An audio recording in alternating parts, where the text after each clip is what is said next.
अस्सलामुअलैकुम, वेलकम आप सभी का इस नई वीडियो में। तो ये वीडियो जेके बोपी के जितने भी एस्पिरेंट्स हैं जिन्होंने जेके बोपी के एप्लीकेशन फॉर्म सबमिट करे हैं उनके लिए काफ़ी ज़्यादा इंपॉर्टेंट रहने वाला है, क्योंकि यहाँ पे काफ़ी सारे बच्चों ने जिन्होंने फॉर्म भरे हैं उनके फॉर्म्स का स्टेट्स यहाँ पे अभी डेफिशिएंट आ रहा है। तो इस वीडियो में मैं आपके साथ उसी के बारे में बात करूँगा कि आपका फॉर्म अगर डेफिशिएंट है तो उसको कैसे सॉल्व कर सकते हैं, कि आपको एग्जाम में बैठने दिया जाएगा या नहीं दिया जाएगा।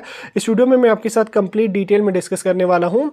ये वीडियो आप लोगों के लिए काफ़ी इंपॉर्टेंट रहने वाला है। वीडियो को पूरा एंड तक देख लेना, चैनल को भी सब्सक्राइब कर देना और उसके अलावा टेलीग्राम ग्रुप और व्हाट्सएप ग्रुप दोनों ज्वाइन कर देना। दोनों की लिंक आपको डिस्क्रिप्शन में मिल जाएगी। तो चलिए वीडियो को शुरू कर लेते, तो जान लेते हैं यहाँ पे जेके बोपी के इन एप्लीकेशन फॉर्म्स के डेफिशिएंसीज के बारे में। तो देखिए, अगर आपने जीएनएम वगैरह या बी फार्म का फॉर्म भरा है तो आप लोगों की जो फॉर्म की वेरिफिकेशन है वो ऑलमोस्ट यहाँ पे हो चुकी है।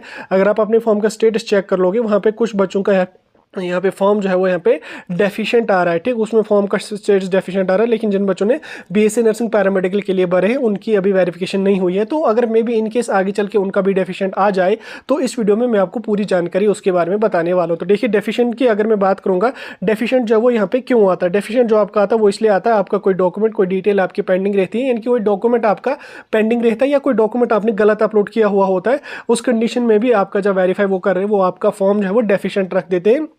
कभी कभी क्या होता है कि जब आपकी डेफिशिएंसी होती है तो आपको जेके बोपी की तरफ से एक ईमेल भी आ जाता है जिसमें आपको कहा जाता है कि आपने ये वाला जो डॉक्यूमेंट भरा है ये गलत है या ये डॉक्यूमेंट आपका पेंडिंग है, इस वजह से आपका जो फॉर्म है वो यहाँ पे डेफिशिएंट है। इस डेफिशिएंसी को क्लियर करने की कोशिश करेंगे। फिलहाल अभी जो जीएनएम के बच्चे हैं उनमें मैक्सिमम बच्चों का डेफिशिएंट आ रहा है।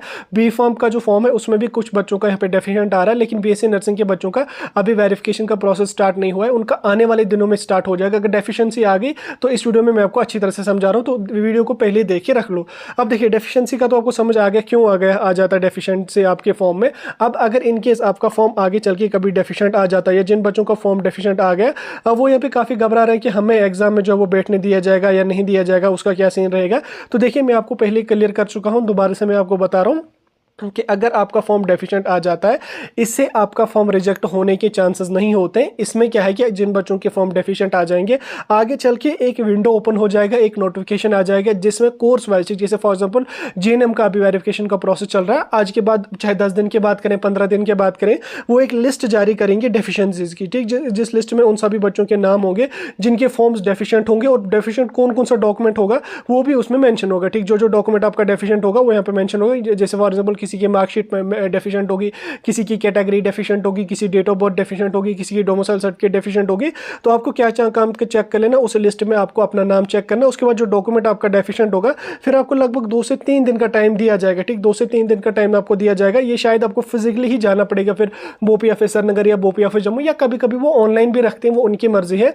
तो 2 से 3 दिन का आपको टाइम दिया जाएगा उस डॉक्यूमेंट को या उस जो भी डॉक्यूमेंट आपका पेंडिंग है उसको दोबारा से अपलोड करने की। और उसके बाद क्या होगा कि आपका फॉर्म दोबारा से चेक होगा और आपकी डेफिशिएंसी जो होगी वो यहाँ पे क्लियर होगी और आप आगे चल के आसानी से एग्जाम में पार्टिसिपेट कर सकते हो। अगर इन केस एग्जाम के बाद डेफिशिएंसी की लिस्ट आ गई तो भी कोई इशू नहीं है, तो उसके बाद भी कभी कभी आ सकती है, उससे पहले भी आ सकती है। यानी कि इन शॉर्ट वर्ड्स, अगर आपकी डेफिशिएंट फॉर्म रह जाता है या जिन बच्चों का फॉर्म डेफिशिएंट हो गया है उनको यहाँ पे घबराने की कोई जरूरत नहीं है। इसके हवाले से एक नोटिफिकेशन आ जाएगी और 2 से 3 दिन के लिए विंडो ओपन रहेगा, चाहे आपका जीएनएम हो, चाहे आपका बी फार्म हो, चाहे आपका बीएससी नर्सिंग हो, ठीक। 2 से 3 दिन के लिए विंडो ओपन रहेगी। आपको फिर बोपी ऑफिस विजिट करना पड़ेगा, या अगर वो ऑनलाइन भी रखते हैं तो आपको ऑनलाइन अपना जो डेफिशिएंसी होगी उसको क्लियर करनी पड़ेगी, दोबारा से अपलोड करनी पड़ेगी, तो आप आगे चल के फिर फर्दर के लिए एलिजिबल होगे। लेकिन अगर डेफिशिएंसीज की लिस्ट आ जाती है, आपका नाम उसमें है, आपका 2 से 3 दिन का टाइम यहाँ पे दिया गया अपलोड उस डेफिशिएंसी को क्लियर करने के लिए, तो आपने अगर वो डेफिशिएंसी क्लियर नहीं की तो उस कंडीशन में क्या होगा